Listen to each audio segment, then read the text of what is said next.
अब हम करने लगे mechanism of action of hormone. तो हमारे पास ना हार्मोन से असल में रिसेप्टर के साथ बाइंड करना होता है।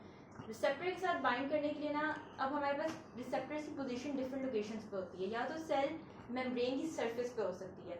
अगर जो सेल मेम्ब्रेन की सरफेस पे है तो हम कह सकते हैं कि वो ज़्यादातर प्रोटीन्स, पॉलीपेप्टाइड्स या पेप्टाइड हार्मोन्स होती हैं। और कुछ होती हैं इंट्रासेलुलर। इंट्रासेलुलर में आगे दो क्लासेज आ जाती हैं, या तो साइटोप्लाज्म में होती है या न्यूक्लियस में होती है।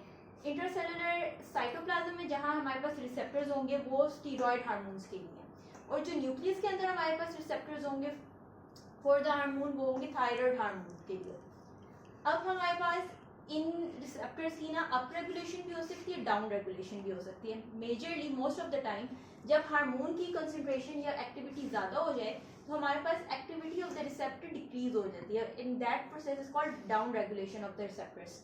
अब वो हमारे पास 5 बेसिक मैकेनिज्म से हो सकती है। एक तो हो सकता है कि inactivation of the receptor molecules.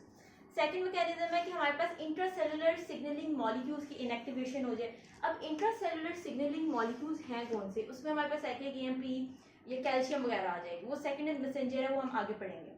फिर हमारे पास आ जाता है रिसेप्टर को की मूवमेंट हो जाती है away from the action site. अगर तो लाइक वो सेल साइटोप्लाज्म में है तो वहां से वो away from the action site move हो जाएगा। फिर हमारे पास हो सकता है कि लाइसोसोम की वजह से डिस्ट्रक्शन हो जाए रिसेप्टर्स की, और उसके अलावा decrease in production of the receptors. वो ज़्यादातर हमारे पास न्यूक्लियर लेवल पे आ जाती है, ट्रांसक्रिप्शन लेवल पे।